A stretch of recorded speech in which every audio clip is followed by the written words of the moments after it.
Welcome to the Franchise Woman podcast, where passion and purpose collide, profits are made, and relationships forged. I'm Rebecca Monet, CEO and Chief Scientist at Zoracle Profiles, along with my co-host, community advocate, speaker, author, and entrepreneur, Tracy Cowa. Our special guest today is Jason Davis. Jason is a husband, an author, a speaker, a teacher, an encourager, and a stewardship coach. By the leading of the Holy Spirit, he founded Jericho Force Enterprises in the fall of 2017.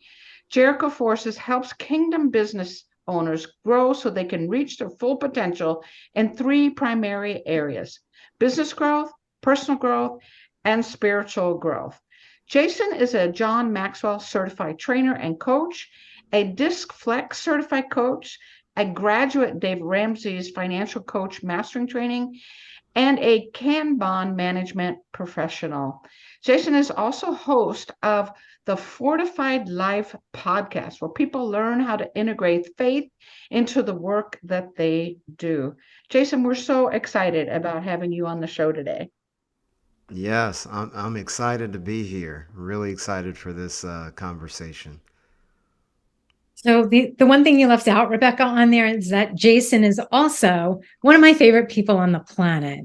He's just so Sorry, Jason. Jason, just share with everybody what drew you to be a kingdom business coach. Sure. I love that question, Tracy, because it begins with a wake up call.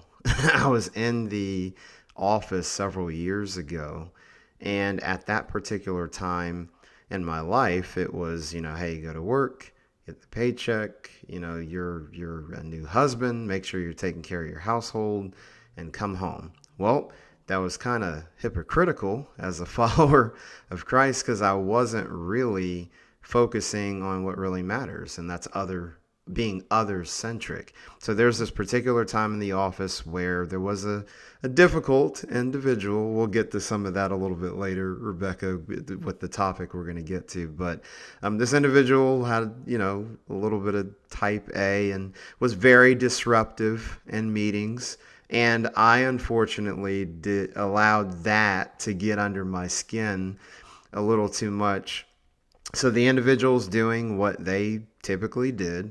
And when the meeting ended, I stormed out of the room. Like I just threw the door open and walked out. And no one had ever seen me act that way. Wow. And yeah. And so there was, people call it different things, but I kind of had a little divine intervention in the hallway leading to the bathroom. And that's where in my personal relationship with God, there was a wake up call like, hey, Jason, why don't you figure out a way to be an encourager of people rather than a complainer of people? And that set me on a course of noticing God's significance in the office. It was probably about a 5-year journey. And instead of just being there for the things we always talk about, the profit, the productivity, and all of that, because the way that you treat people comes back to your values and your principles. And it was in that time period that really started to get established. And so that's what drew me in. And ultimately, the rest is history, Tracy. All of that led to me writing my book, Fortify, being rooted in God's plan for work and business. There's a companion workbook and journal, the Fortify workbook and journal, that was published a little bit after that. And here I am. Oh my gosh, I love this story. Become an encourager instead of a complainer, Mm-hmm. right? I guess that begs the question, why do we complain? Mm. What at the core of who we are has us be whiners and complainers, and what is it? I mean, what causes that? Well, there's a lot of things, but one of the core areas I would say, Rebecca, is dissatisfaction. Like there's some need, there's some desire that we have, and it's not being met, and we take that out or manifest that in different environments, and it plays out differently. Some people, when they're not getting what they want, they complain about, the organization, or they complain about something that they're not getting, or they push off and target certain people. And so I think a lot of complaining comes from something that, quite frankly, probably is a real need or desire, but they don't do a good job of working through, you know what, this is something that I would like to do or like to have. What's a better way to go about doing it? Because complaining just takes us on a lot of different negative rabbit holes at times. Mm-hmm. It's interesting because I listen to Eckhart Tolle a lot, and he talks about tapping into the collective pain body. So it's almost like this is an outlet for people to complain, right? Mm-hmm. For all these like deep seated traumas or whatever they've gone through in their life, that we just keep we tap into this pain body and we just keep reliving and reliving and reliving, which brings us back to that incredible story that you told, because it was literally a wake up call. Like it was, I'm doing the same thing over and over again. This person is annoying me the same way over and over again. Now it's a wake up call for me, so to speak, like as you saying this, to be a leader, right? Mm-hmm. And so leading and making changes and showing people the right way in certain regards. Tracy, it's funny you say that, because along with a wake up call, one of the brutal realities that none of us like to talk about is, what if the other person never changes? Mhm. So then what that leaves is the common denominator is you. So that other person may not ever change their behavior, their thinking patterns, but within your control, you have the ability to change your behavior. You can take personal responsibility for how you react or respond. You can sense something oncoming and decide to do something different, to think a different way. And that's the part that we get nervous about as human beings, Tracy. We don't like to think that, worst case scenario, what would that be? We love the thinking about the utopia. Oh man, if this person would just stop doing this, or if they would Right. start saying that. But we sometimes it's difficult for us to get to, what, this person just may never get it. So what do I need to do? How do I facilitate? And so I can be in a better headspace, so that back to how Rebecca introduced, so that my productivity and my profit and my team building can continue in a good direction. Which takes us to the subject that I really want to talk about here, but I want to highlight, to me, this idea of an unmet expectation. Instead of finding a way of getting that expectation, I'm going to complain, I'm going to Mm-hmm. criticize, I'm going to whine. It's really kind of a passive aggressive behavior in many ways, complaining and criticizing, rather than I have this expectation, can you help me achieve this expectation or get this expectation? Um, but to your point, a lot of this is we can't change some people. They don't want to, they're not capable, whatever, or we can't change all situations, but we can manage ourselves, Mm-hmm. right?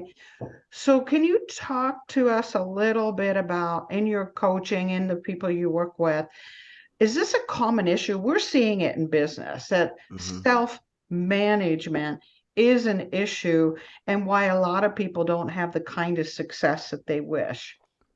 Yes, and it's huge, Rebecca, because if you look at just what's happened the last 3 years. So we had the combination of pandemic, racial and social injustice, and economic uncertainty all hit at once. And what that did, Rebecca, is it revealed the underbelly of some of those things that, quite frankly, existed prior to the pandemic. So those things, the way people self-manage, or the lack of it, just got exposed big time. So if you kind of were someone who thought a certain way, privately, and all of a sudden all these things happens. Now here come all your complaints about everything, and you're sitting and interacting with people, whether it's in a meeting, planning session, maybe you're sitting on the board, and all of a sudden you're like, wow, I'm just using that as an example. I love the two of you, but it's like, man, I've never heard Tracy really kind of say that before. That's a little negative. Wow, Rebecca, I've never really seen you do that. Jason, is that really your thoughts? Have you always ever really thought that? There were so many pressure points that kind of revealed. John Maxwell talks about that a lot. Pressure reveals. Some people think pressure steals, but pressure reveals. And so the importance of self-management is critical, Rebecca, because it's within my purview. It goes down the path of what are the things that I can do. Instead of looking outward, I can look inward and start with me first. Jason, how many people or what percentage of the people are resistant to looking at ourselves first? Like, we really want to think that the problem's out. No, yeah, right. We want to think the problem's somewhere out there. They would just do it differently. They wouldn't irritate me. I'm perfect. The problem's somewhere out there. Yep. Not me. It's the world. That's terrible. Yeah. That we don't like introspection. And here's what's interesting, Rebecca and Tracy. Everybody wants to grow. Well, introspection and self-management is part of that. Like, those who actually learn to understand that, it's in the introspection. It's in the, you know what, maybe there's a better way to do this. You know what, maybe that's not that great of a habit that I have. There's also, which we don't like either, or largely it's considered negative till we build it in and that's feedback. Actually, hey, Tracy, when I talk to you a certain way, do I come across? I'm like, how else would I know that unless I'm actually being intentional about it? So that's a huge piece of it, Tracy. Is we don't like it, but we want to reap all the benefits of it, and there's a reason. The root word of development is develop, and the buzzword, the buzz phrase, personal growth. There's a reason the personal is in there. Yeah. This is such an interesting subject. As you know, with Zoracle, we measure emotional and social intelligence, and self-management is a big marker in the EQ side of that equation. And it's something, as I was telling you pre-show, that we're seeing more and more people struggling with. And I think it's because of some of the pressures that you were talking about. And we are looking outside versus inside kind of thing. So just so the audience knows, under this self-management, there are 4 markers: self-control, transparency, innovation, adaptability. And we've asked Jason specifically to talk about self-control and adaptability. So what all is included in this self-control? Is it controlling my mouth, controlling my thoughts, controlling my emotions, controlling my time, my wallet? What do we mean by self-control? Yeah, I think you nailed it, Rebecca. It's all the above. But I know when people hear that, it's like, oh gosh, it's like trying to boil the ocean, and it doesn't have to be. But self-control does start with self. So what is going on inside my brain, right? One of the things we've talked about, not in this episode off recording, Rebecca, is what is my current state? Am I hungry? Am I angry? Am I feeling lonely? Am I tired? And so self-control, being able to self-manage through that, is it really the best time to be having a big decision organizationally, and I'm hungry. And this is not, no slight to the ladies. As a man who's been married almost 7 years, I learned very quickly that when a lady gets hungry, it's best to address that now. Because I have learned, I don't know about everybody else out there, I've learned not a great time to talk about decision making if the lady has not eaten. So that's a personal marriage context, but multiply that by the organizational context. We're worried about P&Ls. We're talking about hiring or firing. And so is that the best time to do that when we're hungry? Angry, my goodness. You might have just had a blow up with another team member. And then you pivot and go to another conversation. Well, have you actually processed the emotion of what's happened? Have you made it right, which is not necessarily overnight, but if you're still processing that and then you've got to head to another interaction, maybe it's better to excuse yourself. And I love your perspective on this, Rebecca, you've talked about before. Loneliness is not something that gets focused on a lot, but when you look at the last 3 years, it's come really to the forefront. Some people interact differently because they actually are carrying a level of loneliness into the workplace. And so what you're really seeing is they're trying to express how, a working agreement for how to interact with other team members, and you're just getting a lot of stuff, and it's really just like you mentioned, Rebecca, unmet expectation. Maybe they had a loss in the family. Maybe they just recently got divorced. Maybe something's going on with a child, and so the self-control definitely starts mentally, but also environmentally and context and awareness. And that's where I love that HALT, as I call it. I did not come up with that, folks. There's a lot of other scientists that have multiple perspectives on that, but that's a very simple way for the listeners, those listening. When you think about self-control, then what are some things that really happen? Well, I may find myself hungry, angry, lonely, or tired. And is that really the best time for me to do X, Y, or Z? That is so good. I love the concept of HALT.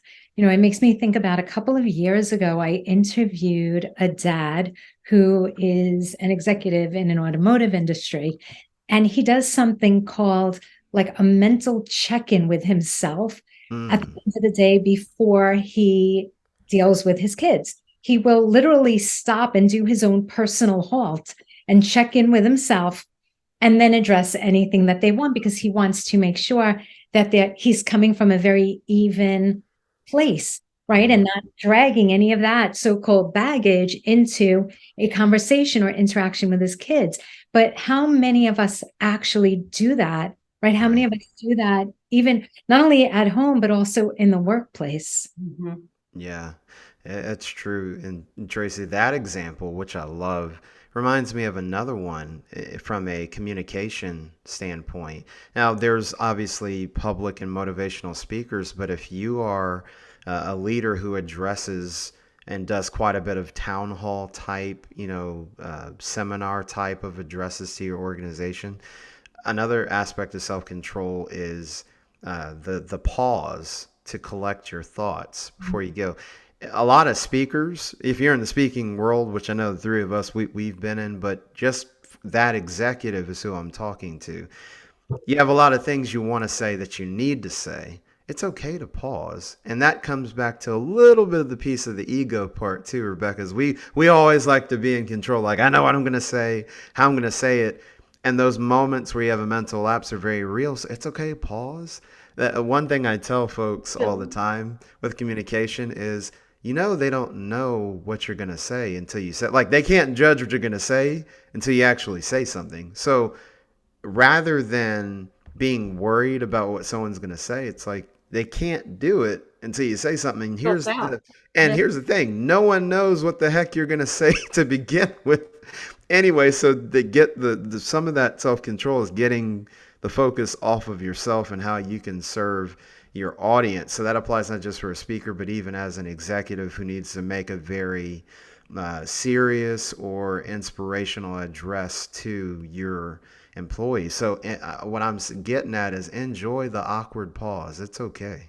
Stare at them, smile at them, take 10, 15 seconds, and it's going to be okay. So thank you, Tracy, for sparking that example. I love that. It's like Peter Sellers in Being There, Yeah. right? Like they all thought he was a genius because he said so little, right? Yeah, yeah. I remember someone that I consider a mentor to me would frequently say, before you have any kind of communication, because oftentimes we're communicating out of an emotion or a void or hangry or whatever, and then you got to take it all back, right? Or justify what you just did out of a hangry mode or an emotional place or whatever. But and I've used this frequently, and I think it's a pause, like you were saying. What's the purpose of this communication? What Mhm. is your intention with this communication? And he reminded me again and again, the purpose of communication is to build intimacy between the peoples, right? And if it's not drawing us closer together, closer to understanding one another, ask yourself, why are you saying that? Why are you complaining about that, criticizing that, pointing that thing out, or even saying this thing, if indeed it doesn't increase the intimacy and understanding that you have for one another? So it is a form of a pause. And I know I do it before I send emails and before I speak to someone. Do I really have to say this? I might be feeling it and I might want to poke somebody in the nose, but I don't need to verbalize it. Right. Right. I can think and make pictures in my head. Exactly. I Is don't have that I don't is have what to I'm about execute. to say is what I'm about to say. Is that helpful? Is They're it helpful. harmful? Is it relevant? You know, that sort of thing. Yeah, absolutely. So I love this conversation. I want to highlight in the Zoracle tool, there's 3 questions that we ask people around self-control, Hmm. all of which, Jason, you've told stories about and addressed. One is, I manage my impulsive feelings well when those Hmm. emotions come up. I manage my disruptive emotions effectively so it's not bursting out on someone, right? And then the last one, I think clearly and stay focused under pressure. I'm wondering Hmm. if you could talk about that one a little bit, especially if we're talking about corporate executives, CEOs, founders of businesses. They're under a lot of pressure. Like you Hmm. mentioned, they're going from meeting to meeting. And how can we do a better job of staying focused and being clear under all these pressures that we might be feeling today? Yes. One of those, Rebecca, is being honest with yourself. Uh, we just came out of a tough time period over the last 3 years. And I feel like it's just my personal opinion. Prior to 2020, when it came to the workplace, it was like this rite of passage to just push through everything. Now, what I'm getting at is not work ethic, because they're dependent on the demographic and the age groups, right? There are certain things out there when you start getting into, you know, motivational aspects of, and then obviously even more recently some of the quiet quitting. So not from that perspective, but um, when you think about the pressure, it's, am I being honest about the current reality? Like, do I actually need to take some time away? I also think about, from an equipping perspective, Rebecca, have I equipped my team Mm. to not just share and shoulder the load? Have I equipped the organization to be able to run without me? Like we're talking about the executives, right? Because there's this tendency to shoulder it all, whether that's mentally or in reality. So one of the questions I would ask with pressure is, where's the pressure? Where do you feel the pressure is coming from? Is that more internal or is that external? If it's external, what is the condition of my teams? Am I coaching and leading in a way that is equipping and multiplying the influence of those who report to me? Am I teaching them how to expand their area of awareness instead of being maybe a one lane thinker? Am I teaching and coaching them to be a systems thinker? Mhm. Uh, and so those are some of the are just two things I think about with pressure is how am I building up the team members around me, and am I actually accepting the reality of like what my body maybe is telling me? I can't tell you a number of people, Rebecca, they go on leave, but then it's late, not in the sense it's too late for their health, but they probably should have done that leave like a whole quarter prior. And then really started, okay, here's what I need to do with the team. Here are some things I need to focus on so that I don't I don't feel that pressure being, like they're being constricted so much. Mhm. A little bit of pressure is good, right? Because it keeps us on our toes, on our heels, dealing with conflict. As a former athlete, you want some of that, right? As a competitor, but obviously, like grandma's old advice, all things in moderation. There's a Mhm. good, there's a good, there are good stressors, but then it's the bad ones we don't want. And there's a lot of triggers in a modern day business context that have changed the way that business is done today. Like you've heard it said before, prior to the pandemic, the world has changed. There's new normals. So there's that adjustment and adaptability that's critical as well.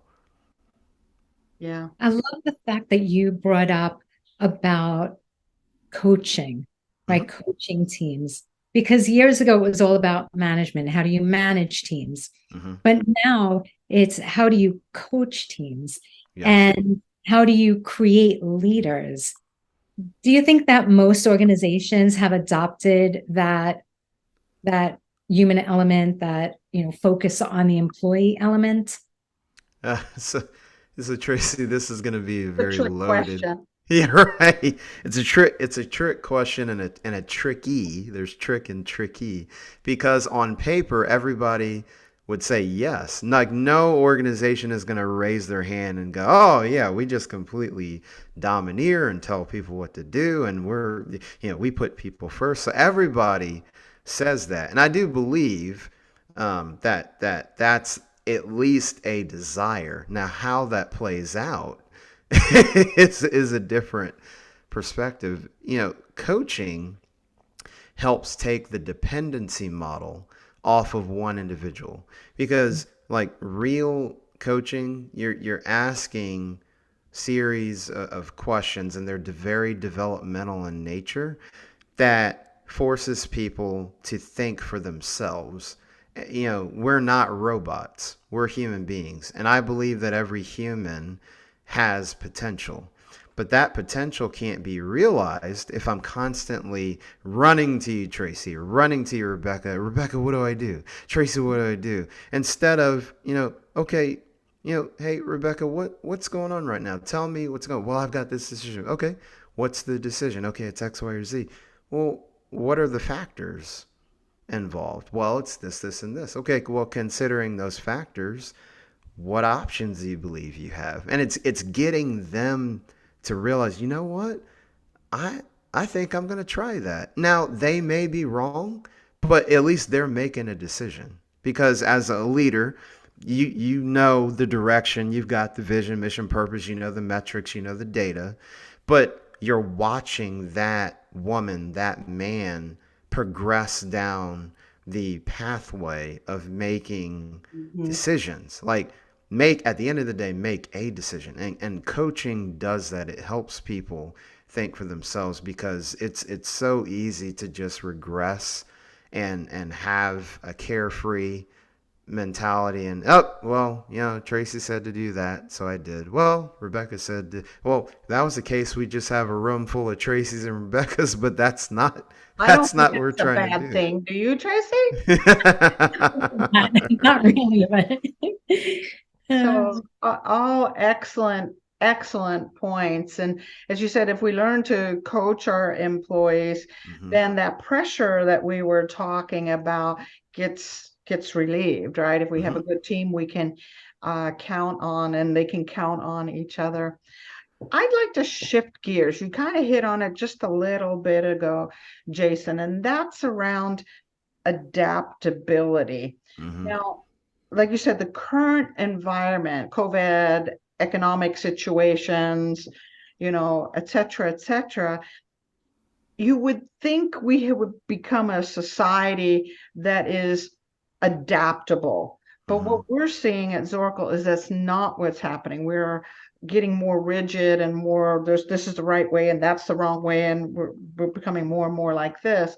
So talk to us about the importance of adaptability in business, in your personal life, and what happens when we don't possess it, what happens when we do possess it. Absolutely. Well, Rebecca, you hit on something key. During there's the famous U word we all came to know and love, or maybe hate, unprecedented. And when that tension occurs, we go into survival mode. And what happens to a lot of people individually, pan out a little bit more teams, pan out a little bit more organizations, that survival mode brings focus. And that's good. But sometimes the focus brings a comfort level because we're trying to weather that storm. So, in other words, instead of evaluating the conditions of the storm and kind of trying to, I think of it like a sliding scale. Some of what you're talking about, Rebecca, is we've seen different businesses, they cut out different product lines and they focus, which is good, but they quit the innovation, the research, the R&D. And prior to the pandemic, I mean, gosh, there was millions and billions that companies would pour into that to develop the next bleeding edge, cutting edge, technology or way of doing business. And so some companies put that on hold. Mhm. Coming out of that survival mode is that tension, and I started to go down this path. So the adaptability brings more options, Mhm. is what it does. And when you have more options, that gives you more opportunities to, how you kind of started the show, Rebecca, increase productivity, increase profit. One example, I just bring them up because they're just such a great use case, and that's Chick-fil-A. The way that they've operated their restaurants, you can see the adaptability. Many Chick-fil-A's now, depending on, I don't know where everybody lives, they really beefed up The their chicken, drive-through. Yes, they beefed up their. They chickened up the per chicken up. se. They proteined up. There you go. They proteined up their drive-through because they do time studies right as well. They knew where their bottlenecks were. People, you could be waiting, sometimes unfortunately 20, 30 minutes. And so part of their adaptability in an environment where, there was this shelter in place and the people started kind of coming back at home, but we know their product is heavily beloved. So the queue time, wait time, they upgraded structurally many of their restaurants, and you actually see these large, increased areas for them to handle more drive-through traffic. They even tweaked their processes to where they're bringing your meal out to your car from the window and not waiting for you to get up to the window. That adaptability, Rebecca, I don't think it's unusual that if you look at Chick-fil-A's financials, they've continued to go up and to the right. And so that's an example of the adaptability and the innovation, which when you look at some of the mobile technology they're using with their Chick-fil-A app, people can order ahead of time. And so in real time, they're taking care of the orders that are pickup. They're working with DoorDash and Uber. They're working with the foot traffic coming into the restaurant. That adaptability allows them more flexibility and options, which in Chick-fil-A's case, you can see the increased revenue. Yeah. I want to echo something you said, that under crises or pressure situation, it is human nature to go back to our comfort zone, to what we perceive as safe. We tend to go back. And Mm-hmm. it's at the very time, as you pointed out, Jason, that we should be saying, what can we do different? How can we change our mindset, change the way we do something? And the classic example that you gave with Chick-fil-A is an example of that. And this is me putting a little plug in there. I truly believe some of that is because it is a faith-based organization, and they Mm-hmm. know where their safety and their security comes from, right? Mm-hmm. And so they don't have to go backwards. They can always go forward. I want to address something that with adaptability, we don't always look into, and that is ambiguity. Mm. Oftentimes, we're uncomfortable with ambiguity. Talk to us a little bit about that. How can we remain calm when things are not certain, and we don't know what to expect? How can we do that? And what are the benefits of doing that? Ooh, ambiguity. I'm gonna uh, use a little bit of a filter as well, especially someone who has walked through some of this when I was younger. I mean, it's really fear of the unknown, right? As humans, we like to be in control, and when something rocks that box of control, what is happening to me? What am I doing? And ambiguity is so interesting. And you started to go down this path, the plug for the faith based. So your value system, it plays a huge factor in ambiguity, and because values help shape how you move forward. There's a little bit of a model that I got introduced to a couple years back, and that's VCPO, values shape culture, uh, culture shape practices, and practices shape outcomes. What a lot of people and organizations tend to do, generally speaking, is they want to hurry up and get to the outcome, so they go at different practices. So they'll buy software, they'll bring, big fancy consultant.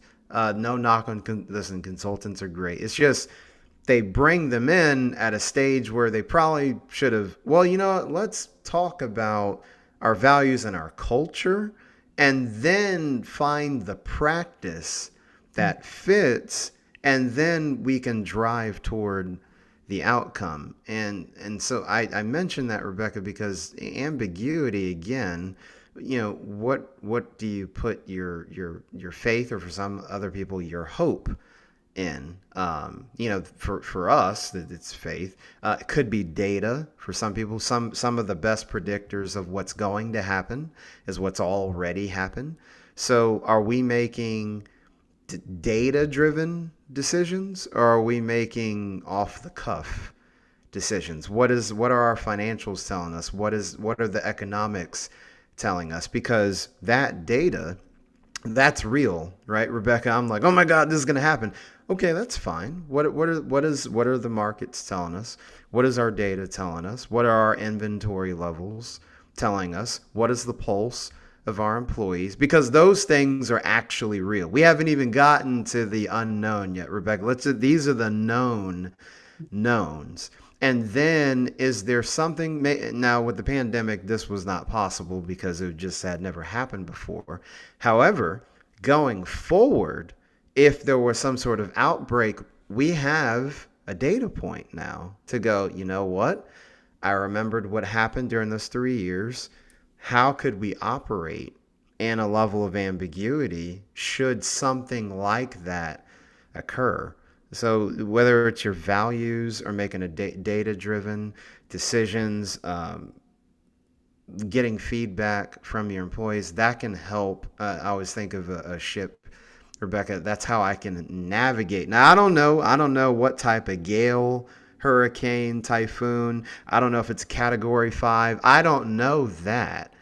But when you think about sailors and even the military, when those storms come, they've gone through exercises. They've gone through protocols. For them personally, it's your values, your principles.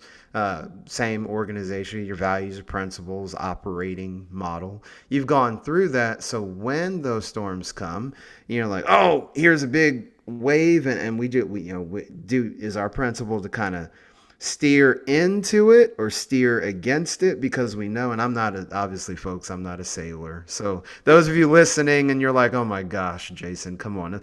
Clearly I'm not a sailor. But you get the point I'm making. They have a way. They don't know how that thing's going to crash, but they do know, hey, when the wave comes in this way, this is how we're going to steer in it. And so thank you for sparking me, No, that's Rebecca, great. with that. Yeah. So I think this is a perfect time to just invite the listeners to get more of Jason on Clubhouse, because you run an amazing room every Monday night at 7:30 Eastern time. Can you tell them the name of the room and how to find it? Yeah, so I broadcast on the largest Christian entrepreneur club on Clubhouse called KBN, the Kingdom Business Network, and Tracy teed it up. It's like a commercial, 7:30 p.m. Eastern Time on Mondays, and it's called Fortified in Business, where we talk about what the Bible says about business and economics and money. Regardless of what your beliefs are, there's a lot of influence of biblical references when it comes to money and economics, and the way that we work. And so we unpack that every single week, and it's a lot of fun. So the first part of the program, I'll do a teaching, and then what I really love is the Q&A Yeah.